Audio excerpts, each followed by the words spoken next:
Assalamualaikum warahmatullahi wabarakatuh. Alhamdulillah wassalatu wassalamu ala rasulillah wa ala alihi wa sahbihi wa man walah, amma ba'du. Baik teman-teman semuanya, rahimani wa rahimakumullah. Alhamdulillah, di kesempatan kali ini kita akan sedikit membahas tentang akidah ahlul kalam dalam menetapkan masalah akidah. Perlu kita ketahui bahwasannya Rasul Shallallahu Alaihi Wasallam telah memberikan wanti-wanti kepada kita semuanya. Fa innahu may ya'ish minkum fasayara ikhtilafan katsiran fa 'alaikum bi sunnati wa sunnatil khulafa'ir rasyidin al mahdiyyin addu 'alaiha bin nawajid.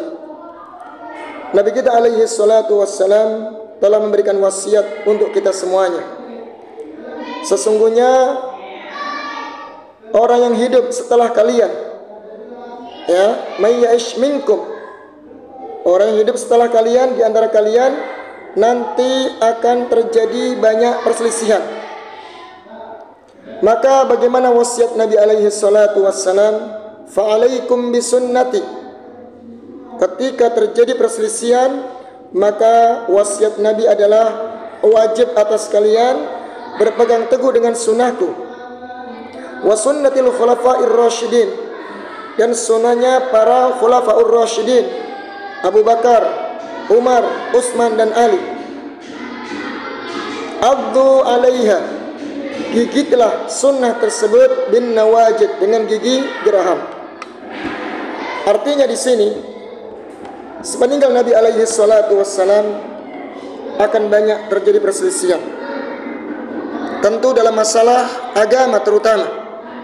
Maka sebagai jalan keluar agar kita senantiasa di atas al-haq, di atas jalannya para nabi, maka wasiat Nabi agar kita senantiasa berpegang teguh dengan sunnah Nabi alaihi salatu wassalam, dan juga berpegang teguh di atas pemahaman para sahabat ridwanullahi alaihim. Nah, sekarang ini banyak sekali dari kalangan para ahlul kalam, dari kalangan Jahmiyah, Mu'tazilah, Asy'ariyah, Maturidiyah. Mereka punya metode sendiri dalam memahami nas dalil, terutama dalam masalah asma was sifat bagi Allah Subhanahu wa taala. Oleh sebab itu, mereka membangun ahlul kalam, humul ladzina tamadu fi isbatil aqidah alal akal, yang mereka membangun, bersandar, menyandarkan dalam masalah, menetapkan masalah akidah dengan akal mereka. Maka para ulama menjelaskan, ahlul kalam ketika menetapkan sifat-sifat bagi Allah Subhanahu wa taala, mereka punya metode. Yang pertama diantaranya adalah taqdimul akal ala nakal. Mereka mendahulukan akal daripada dalil atau wahyu. Ketika mereka melihat dalil, ketika mereka melihat dalil, maka sikap mereka ditimbang dengan akal dulu. Kalau sesuai dengan akal, maka mereka tetapkan, mereka terima. Namun kalau tidak sesuai dengan akal, maka mereka tolak. Ini yang mereka lakukan. Kemudian di antara metode mereka ahlul kalam, ketika membagi nas dalil, mereka pilih-pilih. Ketika dalam menetapkan masalah akidah, mereka enggan menggunakan nas yang kata mereka ahad.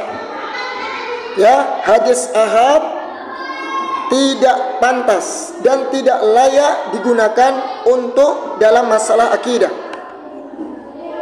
Sekalipun sahih, mereka tinggalkan. Hadis ahad hanya diperuntukkan dalam masalah ibadah.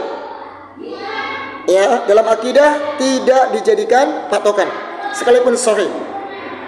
dalam masalah akidah hanya hadis mutawatir yang mereka gunakan. Itu mereka ya. Sebagai contoh teman-teman, sebagai contoh, ketika mereka mendengar sifat Allah Subhanahu wa taala Ar-Rahmanu 'alal 'arsy istawa, summa stawa 'alal 'arsy, dan yang sebagainya, maka mereka mengatakan, mereka timbang dengan akal dulu.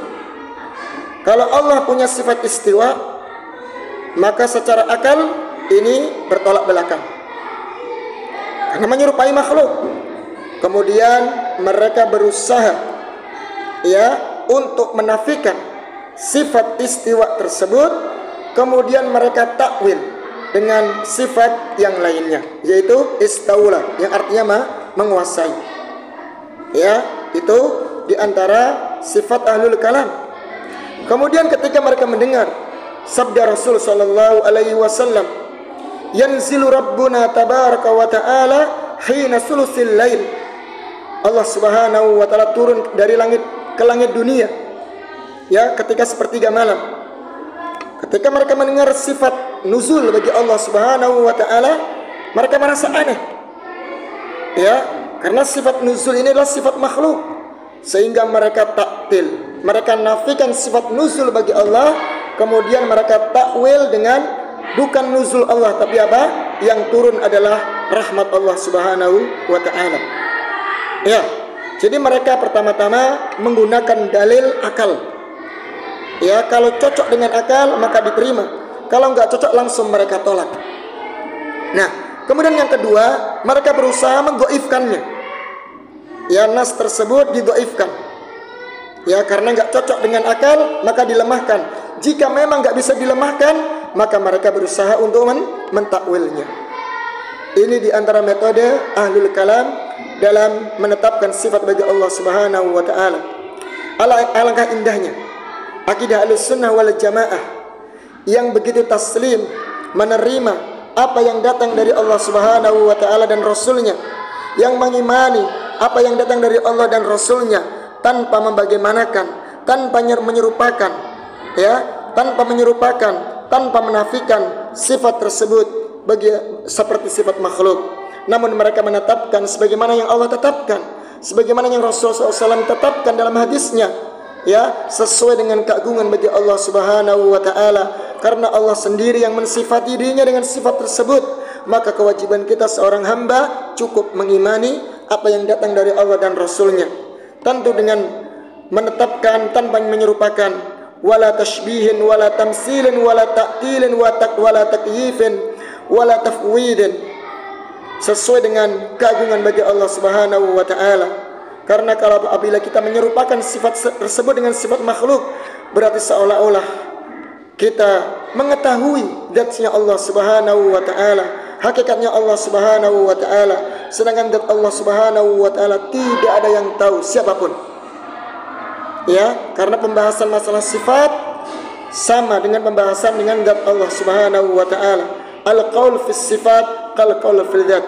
Maka di video kali ini teman-teman, kita akan mendengarkan ya dari penjelasan Syekh Falah Al-Munkadir. Beliau akan jelaskan bagaimana ciri-ciri ahlul kalam, di antaranya Asy'ariyah, ketika mereka menyikapi dalil, menyikapi sifat-sifat bagi Allah Subhanahu wa taala. Baik, kita simak bersama-sama. الأشعرية ثلاثة مسائل الحمد لله. الاعتزال كم؟ خمسة. الأشعرية شنو هي؟ الأشعرية كلها تدور حول ثلاث مسائل. اضبطها يا عبد الله، اضبطها، وسهلة جدا. يعني لا يقال أشعري ولا تكون الأشعرية إلا إذا وجدت هذه الثلاث. وش الأولى؟ الأولى تقديم العقل على النقل تقديما مطلقا، وجوب، هكذا يقولون. قالها الرازي وقالها الجويني أمة عظيمة جدا، وقالها ابن فور، قالوها كثير جدا. وجوب تقديم العقل على النقل. يعني لما تيجي لقال الله وقال رسول الله يعرض هذا القول من الله والرسول على ماذا؟ على العقل. إن قبله العقل نعم، وإن لم يقبله العقل فهو إما مردود يعني ضعيف إذا كان في إسناد، وإذا لم يكن ضعيفا أو يحتج به فإنه يجب تأويله، يعني نلفها حتى تتفق مع مقتضى العقل. هذا الأصل الأول يا شيخ في الأشاعرة، ضبطناه، تقديم العقل على النقل. الثاني تقسيم النقل إلى قسمين. جميع النقل ينقسم إلى قسمين. النقل اللي هو ما هو النقل؟ النقل قال الله القرآن والسنة. هذا القرآن والسنة يقول لك ما هو كله مرتبة واحدة، لا، يجب أن نقسمها إلى كم؟ إلى قسمين. قسمتها الواجبة أنك تقسمها قسمين. قسم قال احنا نسميه متواتر، هذا يحتج به. والقسم الثاني آحاد، هذا لا يجوز الاحتجاج به في باب الاعتقاد. مسائل الاعتقاد لا يحتج بها في أحاديث الآحاد، سواء كانت أحاديث قدسية أو أحاديث نبوية، لا يجوز. طيب وش نسوي فيها حديث الآحاد؟ قال حديث الآحاد نعم نحتج بها في الوضوء، في الصلاة، في الطهارة، في الحج، لكن عقيدة لا. العقيدة نقدم ايش؟ العقل، وهذا ما يقبل. أحاديث الآحاد كلها لا تقبل. الثالث هذا المتواتر اللي قبلناه غصب علينا نعالجه بالقاعدة ايش؟ الثالثة. شو نقول؟ وجوب تأويل جميع النقل حتى يتفق مع العقل. يعني صارت هذه القاعدة وهذه القاعدة تخدم ايش؟ العقل. فأول الرحمن على العرش استوى. استوى أعوذ بالله، يتنافض الأشعري. كيف استوى؟ أعوذ بالله، هذا شرك يا شيخ، شرك. قال لا، أنت قراها استوى لأنها مكتوبة في القرآن استوى، لكن عقلك يقول إيش؟ استولى. تحط لها إيش؟ لام. اليهود حطوا النون وهؤلاء يحطون اللام. شبه ابن القيم رحمه الله بين نون اليهود ولام الأشاعرة. هناك الله عز وجل قال قولوا حطة، يعني اللهم حط عنا خطايانا. وش قالوا؟ حنطة. حنطة، جيب الحنطة ياكل. زودوا على الحطة حرف النون، وهؤلاء زودوا على استوى حرف اللام. ما أشبه هذه يقول بهذه. لا، الرحمن على العرش استوى يعني استوى. فالشاهد هذه الثلاث متى وجدت في كتاب في شخص فهو أشعري. فالكتاب هذا أشعري، والشخص هذا إيش؟ أشعري 100%، لا شك. هذه هي أصول الأشعرية. لا يكون الأشعري أشعريا إلا بهذه الثلاث. موجودة في الكتب كلها، تقرأ اليوم كل كتب الأشاعرة والله هكذا، هذه الأصول الثلاث. وحتى في كتبنا في الرد عليهم كلها مدارها على هذه الأصول الثلاث. وحتى لما جاءوا أئمتنا لما ذكروا قالوا إذا أصول السلفية تقديم النقل. وش قالوا؟ هم العقل. احنا شو نقول؟ احنا نقول تقديم النقل تقديما مطلقا. احنا في الثانية وش قالوا؟ تفريق. احنا نقول عدم التفريق بين القرآن والسنة وبين المتواتر والآحاد، كله بالحجة قائمة. حجة الله قائمة بالمتواتر، الله عز وجل ما بعث الأنبياء إلا آحادا يا شيخ، وانت بتروحون.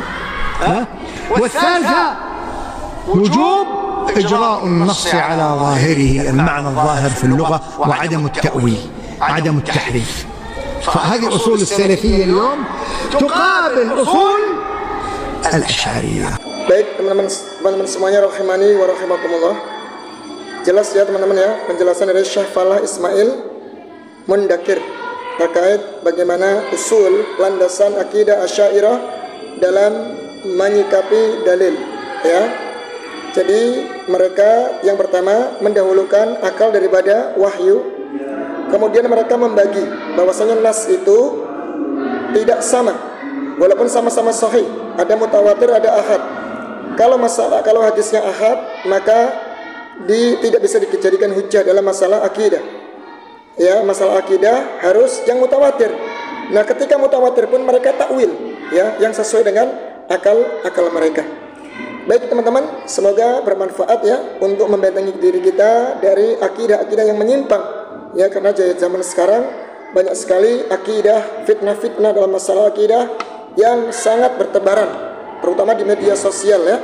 Maka perlunya kita memiliki dasar pondasi yang lurus dalam beragama. Billahi taufik wal hidayah. Wassalamualaikum warahmatullahi wabarakatuh.